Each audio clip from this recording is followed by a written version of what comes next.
Hello, hello, hello, Facebook family. Elevate Facebook Live, March 6th, 2024, 7 p.m. I'm glad to see you guys on. I see my dad and mom is on. Appreciate you guys.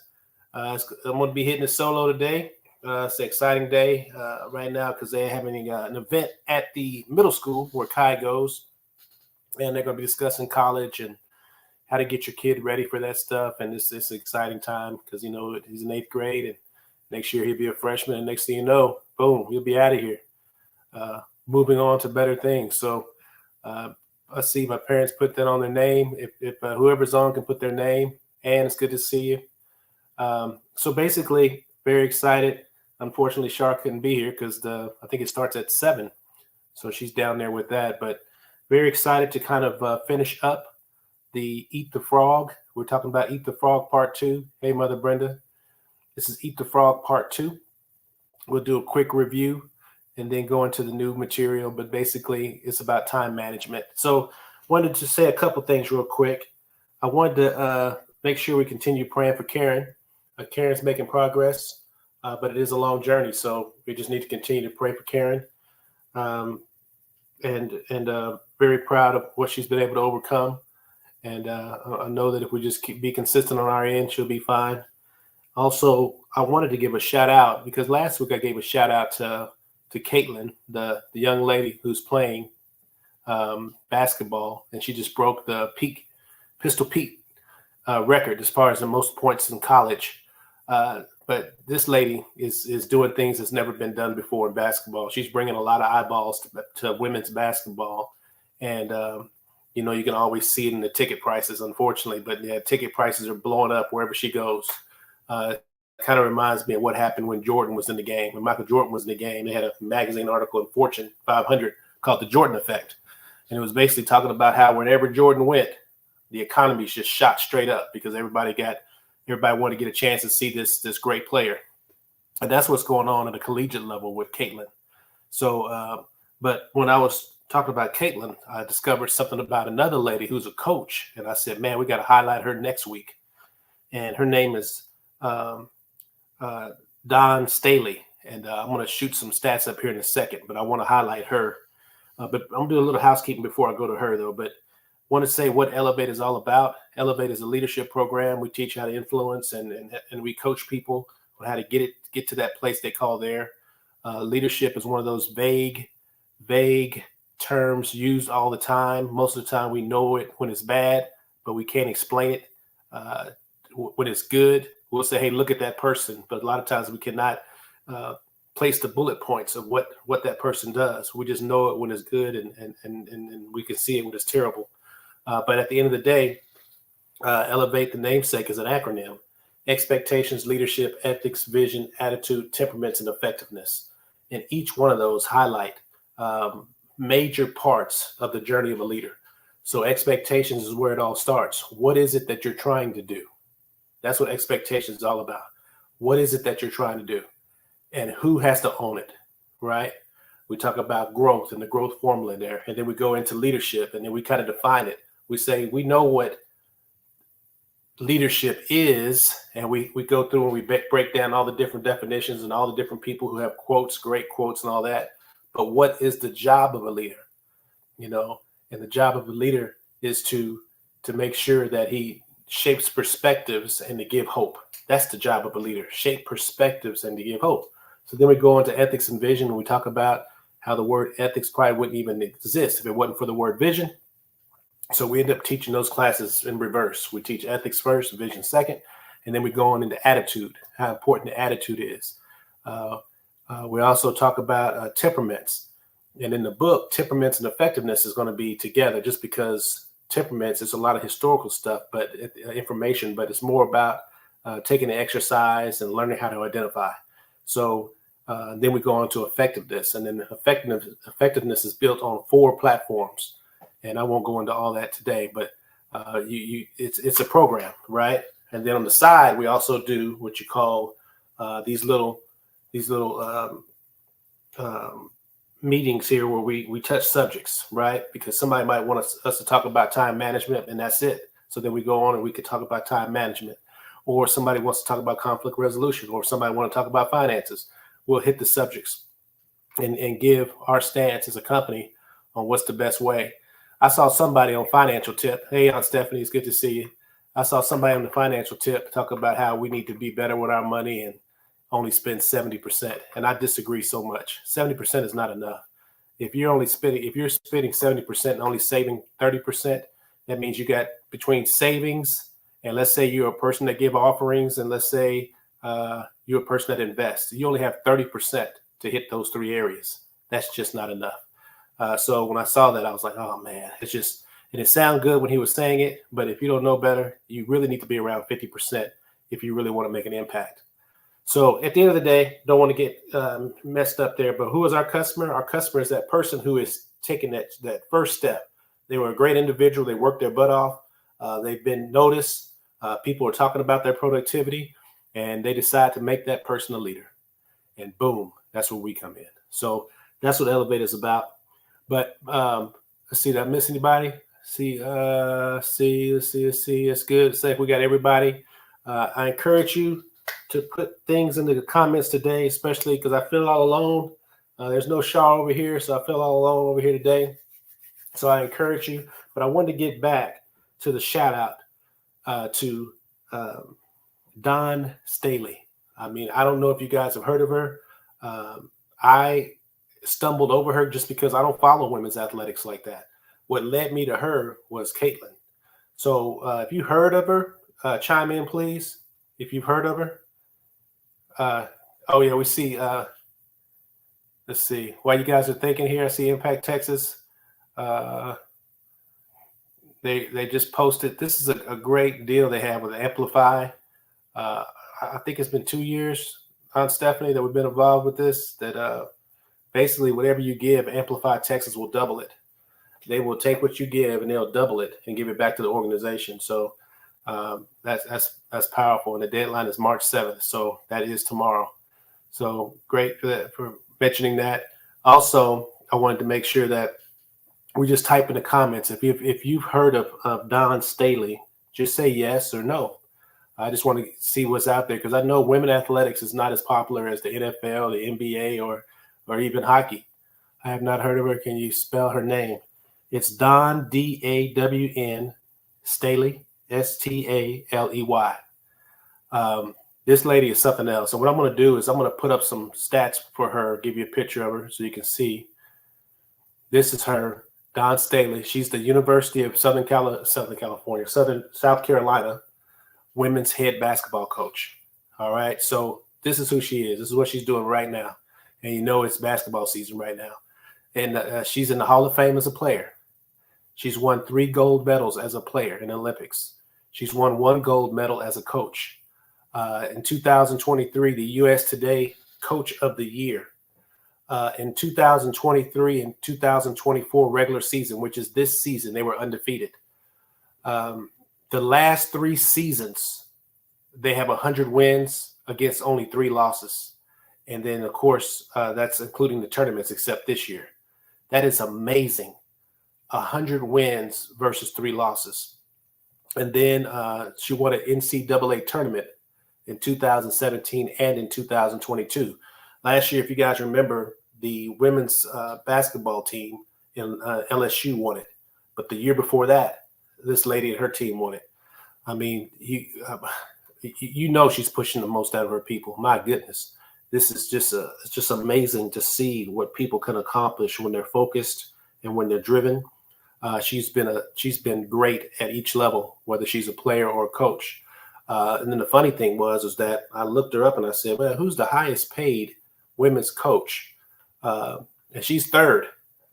So I was like, man. So I went and looked up the other 2. And the highest paid one is the one I can remember. She's the one that won it last year. So, you know, a lot of times some of these coaches are having a contract to give me $1 more than anybody else if I win a national championship. So I don't know if that's the case, but I know a lot of times if you win, that's in your contract to get you to be the highest paid. So at the end of the day, Dawn Staley, the spirit of excellence, making sure that she is laying down the expectations, making sure that she's holding people accountable to those expectations, and she's doing it on a consistent level, year in and year out. She's been there a while. You see that she won an NCAA tournament in 2017 and then also in 2022. So I'm going to watch them play just because I just want to see it. I love seeing greatness, and this lady is great. So I wanted to roll into kind of like a review of what we talked about. At first, I just want to see how you guys are feeling. If you guys can give me one word on how you're feeling today, I can start it off. I'm going to say anxious just because I know what I'm getting ready to say. So mine would be anxious. And if you guys can put one word in that describes how you're feeling today, 1 word, 2 words, let me know how you guys are feeling out there. Let's see here. It's been a beautiful day today. Let's see. Is that Ann said tired? I hear you. I hear you. Who else? How you guys feeling today? It's a Wednesday. Can you believe it's March 6th? It's March 6th, guys. It's March 6th. We've already went through 2 months of the year. Pretty soon we'll be in January. This is crazy. It's crazy. And I remember being a kid thinking like, man, time is moving slow. Man, was I wrong? Anybody else? How you guys feeling today? My mom says fantastic. That's good. That's good. For me, I'm always anxious before I do these. I imagine Aunt Stephanie said exhausted. Mother Brenda said just got done with Zumba, pretty energized right now. That means that in a few minutes she's gonna be laying down. So, man, I tell you what, I respect the Zumba. That's all I can say about that. I respect the Zumba. So I wanted to go in, and I just want to do a quick review. I'm not going to spend a lot of time on it, but I just want to do a quick review and kind of go over what we talked about before as far as eat the frog. So we were talking about eating the frog. We said it's all about if your job is to eat a frog, it's best to do it first thing in the morning. And it's your job, if it's your job to eat 2 frogs, it's best to eat the biggest one first. And we're just talking about prioritizing. You know, the job that you hate to do the most, do it, knock it out first so you don't have that stress all throughout the day. And it affects your productivity all throughout the day. Knock out those jobs first. That's what we meant by eat the frog. And there's a quote by Mark Twain, and the business community has picked it up. The book is called Eat the Frog by Brian Tracy. It's been out a while. It was a bestseller. It's a great book. Let's see. Ann said, Brenda's the only person I know who is terminally up and inspiring. True. I don't know how she do it. But I'm married to her daughter, and she's like that all the time too. I've never seen anybody so consistent. If you bet Shar, what you see is how she is all the time. Me, I gotta fake it a little bit. I'm just gonna tell you, I gotta fake it a little bit. I can't be up like that all the time. She's up all the time. I don't know. I've been looking in the room for drugs, checking drawers, checking her bathroom drawers, seeing if there's any drugs in there. I haven't seen any drugs yet, but she is constantly up, and Mother Brenda's the same way. So right here it says about the quote from Mark Twain. So that's what it's all based on, part 1, right? And then we had some quotes in there, and then we said basically there's 3 groups. When you're dealing with people dealing with time and time management, you're dealing with the no effort group, the no strategy group, and the no excuse group. You don't want to be part of the first 2, but you definitely want to be part of the third. All right. So we won't spend a lot of time in that. We gave basically bullet points talking about what are things you'll see in those groups. But the thing you see with the no excuse group is that they spend a lot of time in zone 2. Zone 2 is when you're planning things. And zone 2, technically, and Stephen Covey, when he came out with it, is things that are not urgent, but they're very important. And in supervisors, and I know all you guys on here are pretty much supervisors or supervised before, the challenge is staying out of the fires. How can I get ahead? Or am I spending all my time putting out fires? Well, the people that in no excuse group, they make sure that they have time in zone 2. Zone 2 is not just an idea. It's a real place. And because it's a real place, they're able to build those cultures. They're able to do things that most of us say is impossible. So that's the no excuse group. But today, what we're talking about is more of the time management best practices. That's what we're going to talk today. And it's led off by this quote by Brian Tracy. The mark of a superior thinker is her ability to accurately predict the consequences of doing or not doing something. I know it's not sexy, but it's so powerful. Excuse me, the mark of a superior thinker is his or her ability to accurately predict the consequences of doing or not doing something. So that's what we're talking about today. And when you think about it, it goes back to that concept, eat the frog, eat that frog. So I'm going to go blow past these and I'm going to come back and then get all this stuff off the screen. The time management best practices, number one is set the table. And we'll go into detail in a minute here. Number two, surrender to the law of forced efficiency. Number three, stay clear of deadlines. Number four, screen out posteriorities. And number five, stay true to number one.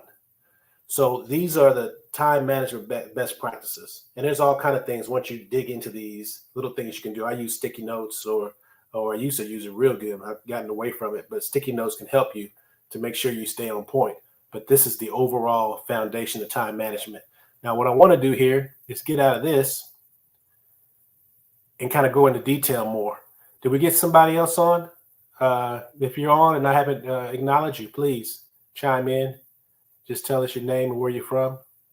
But at the end of the day, that's what today is all about. Time management best practices. And I want to dig into them. When we talk about set the table, when we said set the table, number three is a puzzler. I'll get into it. Set the table. What we're talking about is really clarifying what you want. To me, this is it. I mean, so often we spend so much time. I think my father and I were talking about this last week. We spend so much time doing things that have nothing to do with what we're trying to do. If you sit there and say, hey, what's the main purpose of what we're doing? And then you look at where we spend our time, they don't match. They just don't match. So whenever I talk to people and I'm coaching them, the first thing I do is say, hey, what is it that you're trying to accomplish? Easy question, right? You would think that that's just simple, right? Oh, I'm trying to do this. Then the second question I ask them will say, well, how much of your time do you spend working your way towards that goal?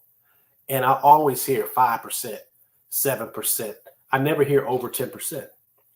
And it's just because they got caught up into all the little things that are around the goal and are not focusing on the goal. And then the reason why I like Elevate Church, I love Elevate Church. And you say, well, how can you do Elevate Church? Just shoot, so many different denominations. How are you going to go in and are you going to have a negative effect on what they believe and No, because the whole foundation of the Christian church is evangelism. So I come in and we just say, hey, this is what we're focusing on, evangelism. And then we're going to help you understand how to be a leader in your ministry. So our focus is, hey, go out there and make disciples. That's what we do. That's what we talk about. So I don't bump heads with anybody just because that is the purpose. Now, when you look into these ministries, most of the time that's nowhere near being done. They're doing a whole bunch of other things. But that's just an example of how set the table means. What are you trying to accomplish? What is it that you're trying to accomplish? That is what gets lost. And that's why on here, the bullet point 2 is create a plan with deadlines. Now I'm going to clarify that. Give me time, Ann. I'm going to clarify this deadline thing. You want to have deadlines and you want to have sub deadlines, right? And I'm using this for myself on the book. Now I use this for other things. And I say, the thing that I'm struggling most with is the book. So why don't I just use the principles on the book, right? So that's what I'm doing right now. I've completed one more chapter. And then in 7 days, another chapter is supposed to be done. I'll give you an update. Either I'll be a winner or a failure on this area. I'll tell you next week. But we create a plan with deadlines and sub deadlines. And then number 4 is we commit to weekly focus. Weekly focus is the thing. Weekly focus is the thing that gets you over the top. Weekly focus is when you spend 15 to 30 minutes going back to your plan and you sit there by yourself and you think, okay, how are we? Are we on track? What are we doing? Are we good to go? Have we missed it? How much time have we spent towards our goal? That's what weekly focus is about. Then you start writing stuff down. Okay, I didn't do what I was supposed to do last Monday. And then Tuesday came around and I did something else. And then next thing you know, I went through the whole week and I never touched Monday. Well, guess what? Monday was a zone 2 thing. That was something that was going to get me ahead. And I just went through a whole week and didn't touch it. But that's fine because you weekly focused and now you're getting back on track. The problem is we don't weekly focus. That's the problem. We kind of got this stuff running around in our head. We kind of know, maybe we scribble a couple things down, but we never just sit down in a quiet spot, take a pen and paper out and spend 15, 30 minutes, 45 minutes, an hour, whatever it takes for you to recall how the week went and set a plan. Because once you set a plan, you're on the offensive. You're not on the defensive. So that's what Set the Table is all about. Now, part of me wants to jump down to number 3, which is stay clear of deadlines, but I'm gonna wait. The second point is this, and this is something that you got to believe. It's something you got to believe. Thank you, Brenda. Said love the explanation. Number 1, this is something you got to believe, and if you don't believe it, I don't know what to tell you. You just got to believe this. Surrender to the law of forced efficiency. And this law, what is it saying is that there's never enough time to do everything. You know, and most of us go, yeah, that's easy to believe, all right? But there's always enough time to do the most important thing. That's what I mean by surrender to the law of forced efficiency. There's never enough time to do everything, but there's always enough time to do the most important thing. So the reason why it's so important to believe this is because if you don't believe it, you're going to make an excuse for whatever you haven't done. There's always enough time to do the most important thing. So if you're making excuses for it, that's because you refuse to admit that you're spending a lot of time doing things that are not important. So at the end of the day, the law of forced efficiency is so important because it says, hey, you'll never get everything done. So let's just get that off the table. Nobody's even expecting that of you. You should know that you're not going to get everything done, but you always have enough time to do the most important thing. The problem goes back to the weekly focusing. When do we sit down and reflect? That's the issue. And I will say this, whenever I run stores or groups, they'll send people because we win, right? We'll win big. I mean, I can tell you all kind of records and things. But my dad said that'll preach. When you're talking to a preacher, I think everything you can say, do, and he'll find a way to make that work. That's how preachers are. But at the end of the day, they would send people to come look and spend a week with us and figure out what is it that we're doing that's causing us to win. And every single time they would leave unimpressed. They were like, well, y'all ain't really doing nothing, because what we do, you don't see it. We weekly focus, we plan, we living in zone 2. None of that stuff is sexy. My presentation ain't better than anybody else's presentation, really, but I plan. So then all those little hiccups, all those little fires, I have less of them, right? So that's why surrender to that law, surrender to that law. And then of course, all these are like eat the frog principles, right? And then this is the one here. Stay clear of deadlines. Okay. All right. So what I mean by that is if you're really eating the frog, you will always be far away from the deadline. So let's say that deadline is March 7th. If we're really eating the frog and we're doing the things that are most important first, we won't even get close to the March 7th deadline. Does that make sense? And that's what I mean by steer clear of deadlines. If you are constantly weekly focusing and you're constantly sitting there putting down on paper what needs to be done, then you will see that, oh man, March 7th is coming. I remember, this is a good example because I'm involved with what Aunt Stephanie's doing. And I want to say about 2 weeks ago, I was like, listen, I'm not going to be able to come up with that money right now because it's just not a good time for me. I need a little bit more time. And I was able to tell her 2 weeks ago, maybe 3 weeks ago, I can't remember, but it was a while ago. I didn't tell her on March 7th. That's my point. I didn't tell her on March 7th because I sit down and I weekly focus and I see that there's areas of opportunity, things coming up, and I can attack those things ahead of time, which lets everybody who's expecting anything from me to be put at ease or at least be aware of what's going on in my life. So that is what I mean by stay clear. Now, the other thing with the stay clear of deadlines, when you do have that deadline, you got to build a buffer. And that's the thing that a lot of my guys struggle with. They don't build a buffer. So if March 7th is the due date, maybe February 25th needs to be the due date you put on your piece of paper, right? Build a buffer for emergencies, things that could happen. And then if it's major, where, your job is on the line or your reputation is on the line, then maybe you daily focus. Maybe you make sure that you're daily focusing on what needs to be done so that you don't get caught with your pants down. So that's number 3. 7:25. I feel like I've been talking too much. You have to be realistic. True. Number 4, screen out posteriorities. All right. So this one here, I love this one because it lines up with what we're already talking about. Screen out posteriorities. There are priorities, and that's something that you do more of and sooner. And then there are posteriorities. These are things that you do less of, and you do them later if you do them at all. To me, this is what gets all of us. All of us we're doing things that are not important, and then we're sacrificing the things that are important. And that's what we mean by screen out posteriorities. What is it that you can do less of, or you can do not do at all? What is it?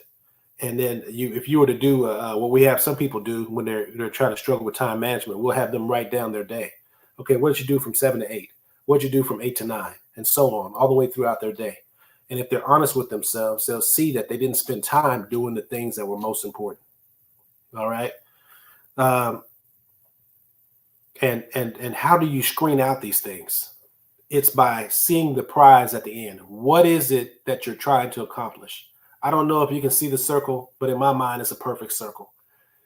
If you stay focused on what you're trying to accomplish, then the second point is this: learn to say no. Man, I say no so much now because I learned that it's no way I'm going to accomplish what I really feel like is my most important thing if I say yes. Now, I say no to people when they request things from me. I say it politely. I say it clearly. I say it regularly. I say it graciously. I say it firmly. And I say it early and often. I'm sorry, man. I can't do that, man. What about how bad do you need it? Oh, I need about because I'm weekly focused. I already know what's on my plate. I'm already drowning. I need you. And most of the time, the people that are asking for more are people that should be doing more, or people that haven't. And when I say this, I hope y'all hear me on this. When I say people that should be doing more, I mean people that should have their own organization built up to a certain level where they have other people doing the work. So they don't. So then they look at me and say, well, that guy gets stuff done. Let's give it to him. Well, yeah, I get stuff done because I don't do other stuff that I shouldn't be doing. So what you got to do is you got to learn how to maximize your team, right? Don't utilize my efficiency because you're inefficient. So that's what happens. That's what happens all the time. So that's why I end up saying no. And when I say it, I mean, I say it all the time. I'm sorry, man. I can't. I tell you what, I can show you some things that help you be more productive. And I always get a no on that. They never say, oh, well, let me see. Nah. I say, hey, I got an 8-9 minute YouTube video that I think will help you. Oh, no, I ain't got no time. But you had time to ask me what you needed done, right? So for me, that's a big one. If you want to screen out posteriorities, you always have to look at what is it that you're trying to accomplish, and then you got to learn how to say no. You got to say it politely. You got to say it clearly. You got to say it regularly. You got to say it graciously. You got to say it firmly, and you got to say it early and often. You got to say no. And I remember they asked a quote here. It said Warren Buffett was asked his secret to success. He said, simply, I just say no to everything that is not absolutely vital to me at the moment. That's my key. That's what he says his key to success. He said he just says no to everything that's not vital. And then what happens is people start respecting your time. That's what happens. People start respecting your time. And if you do it the right way, they won't think you are a mean person, But and then number 5, and I know 7:29, stay true to number 1. And sometimes you must pivot. So when you're weekly focusing, you go back to number 1, and maybe number 1 needs to be changed a little bit. It's all right to change it. If you have a number 1 and you're focusing on number 1, you're winning. So doing the weekly focusing and being honest with yourself to make sure that you're putting the energy and effort into the right things, because there's these laws in the universe, and I don't care what religion we are, there's a law of reaping and sowing. And if you make sure that you're putting your energy in the right thing, you will reap what you want. If you don't, you won't. So whenever you look at people, you can just look and see that, oh, you're not reaping because you're not sowing. It's really that simple. And I wanted to read this one. I know it's 7:30. I wanted to read this one poem real quick. It's called The Man in the Glass. And this is so important. So when you, please give me a minute on this. This is so important because when you're weekly focusing, you have to be honest with yourself. This is not a time to lie to yourself. This is The Man in the Glass. It's written by Dale Winbrow. It says, when you get what you want in your struggle for self and the world makes you the king for the day, just go to the mirror and look at yourself and see what the man has to say. For it isn't your father or mother or wife whose judgment upon you must pass. The fellow whose verdict counts most in your life is the one staring back from the glass. Some people may think you a straight shooting chum and call you a wonderful guy, but the man in the glass says you're only a bum if you can't look him straight in the eye. He's the fellow to please, never mind all the rest, for he's with you clear up to the end. And if you pass your most dangerous, difficult test, if the man in the mirror, the man in the glass is your friend. You may fool the whole world down the pathway of life and get pats on the back as you pass, but your final reward will be heartache and tears if you cheated the man in the glass. So the whole thing is about being honest with yourself on those weekly focuses, being honest with yourself day in and day out. And I believe if you're honest with yourself, you won't have any problem saying no. You're like, oh man, come on, I need help. I need help. So I would end with that at 7:32. Thanks for going over with me. Yeah, my dad said real talk. Thank you. If you got anything out of this, this is Eat the Frog Part 2. I love the fact that we save these videos. If you ever want to see something in the past, go to We Must Elevate on YouTube, and all of them are there. All of the videos are there. And don't forget, guys, please like and share. I love saying no. Thank you. We got a 1. Please like and share. And please just commit to getting one more person. We can triple this. I know usually we're around 10 or 11 people. I know we got a few people out, but I would love to get to 50. I would love to get to 50. And if we just get one more person in, each of us, we'll get there in no time. Thanks for that, Mother Brenda. Remember our saying, be intentional, focus on growth, and elevate now. You guys have a great one. Thank you.